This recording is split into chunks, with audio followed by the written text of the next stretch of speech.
Salut à tous et bienvenue dans ce focus sur Chronicles of Havel ou les chroniques du château d'Havel. Alors qu'est-ce que c'est? Eh bien il s'agit d'un jeu coopératif pour 1 à 4 personnes, un jeu d'aventure dans un monde de fantasy.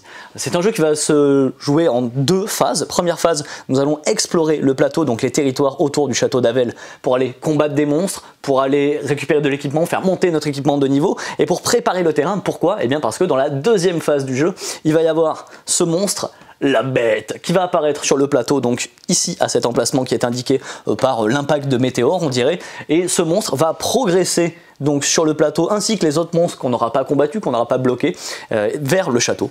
Et si jamais il y a un monstre qui rentre dans le château, on a perdu tous ensemble, donc il faudra les combattre, et à partir du moment où on a battu tous les ennemis, on a gagné. Alors en gros comment ça se joue? Nous avons chacun notre personnage, hop là, une petite feuille de personnage très cool, comme ceci, donc avec l'équipement qu'on va pouvoir récupérer qui vient se mettre à des emplacements, qu'on va pouvoir retourner, clac, pour faire monter de niveau, pour qu'on lance des dés plus puissants. Oui, parce qu'en fait, tous les combats vont se faire à base de dés, donc il y a un petit côté un peu jeu de rôle, les dés des ennemis, les dés des héros, des dés avec plus ou moins de phases d'attaque, de défense, de puissance, etc.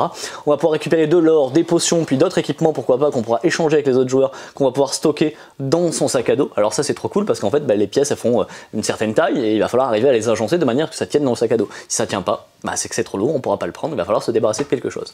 On va pouvoir créer son propre nom, et puis on peut s'amuser comme moi à personnaliser son personnage, si on sait dessiner, pas comme moi là pour le coup. Voilà, on a donc chacun notre personnage, on va jouer chacun notre tour, et que vais-je faire à mon tour? Je vais pouvoir faire plusieurs choses, j'ai droit à 2 actions. Par exemple, j'ai le droit d'activer l'action de la case là où je suis, donc moi admettons je suis le personnage gris comme ceci, ici je pourrais dépenser des pierres pour construire des fortifications. Les fortifications ça va nous servir parce que ça va empêcher les ennemis de rentrer, mais ils vont détruire la fortification à chaque fois et on pourra construire un maximum de 3 fortifications. Ce qu'on pourra faire également sur le plateau lorsqu'on va activer, on pourra dépenser des pièces pour aller mettre des pièges. Les pièges, ils vont aller faire des dégâts sur les ennemis quand ils vont se déplacer dessus. On va pouvoir aller sanctifier des lieux, les bénir. Et en fait, lorsqu'on va battre les ennemis, ils ne pourront pas réapparaître. Oui, parce que il y a des tours où les monstres vont réapparaître. Et en fin de partie, moins il y aura de monstres, mieux c'est. On pourra aller acheter ou vendre de l'équipement. On pourra améliorer l'équipement. Bref, il y a plein de choses à faire. Ce qu'on va pouvoir faire également, on pourra explorer, je vais pouvoir déplacer mon personnage d'une case, et donc là, il va se retrouver sur un nouveau lieu. Voilà, par exemple ici, le lieu qui permet de sanctifier contre des pièces, mais ça aurait pu être aussi un lieu comme ceci, où il va y avoir un ennemi qui va apparaître immédiatement. Hop là, cet ennemi, il vient sur cet emplacement-là. Vous voyez, ce petit emplacement, il y a un dessin, ça me dit que je pourrais travailler ici pour faire de l'argent. Mais pour ça, il faut que je combatte le monstre qui est dessus, et ce monstre-là, il va jeter 2 dés noirs comme ceci, et moi je pourrais jeter de base 2 dés verts, mais j'ai des équipements qui, lorsque je vais les utiliser, vont me permettre de lancer des dés plus sympas. Cet ennemi-là, il a 2 points de vie, moi j'en ai 1, 2, 3, 4, 5 points de vie, et si j'arrive à le battre, je vais gagner, hop là, je vous le montre, une pièce, et je vais pouvoir aller fouiller dans le sac. Alors ça, fouiller dans le sac, c'est très cool, puisque on a un petit sachet comme ceci, et lorsqu'on a le droit d'aller fouiller dans le sac, on va avoir 5 secondes pour aller fouiller, voir un petit peu ce qu'il y a dedans dans ce sac, et hop là, qu'est-ce que j'ai trouvé? C'est super ça, c'est un casque. Alors il y a le casque amélioré, vous voyez, il brille, et puis il y a le casque classique.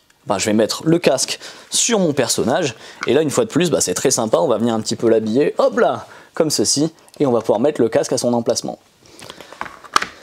Voilà en gros comment fonctionne cette première phase de jeu. On va jouer un certain nombre de tours qui dépendent du nombre de joueurs. À chaque fin de tour, il va y avoir des événements, on va pouvoir se soigner, ou alors il y a des ennemis qui vont réapparaître sur les lieux où on avait déjà battu des ennemis. On va essayer d'explorer un maximum de lieux. Il va falloir faire des fortifications, il va falloir mettre des pièges, il va falloir sanctifier des lieux, parce que oui, comme je vous l'ai dit, à la fin, la bête va apparaître. Et donc là, ça va être l'ultime combat. La bête va avoir beaucoup de points de vie, elle lance tout.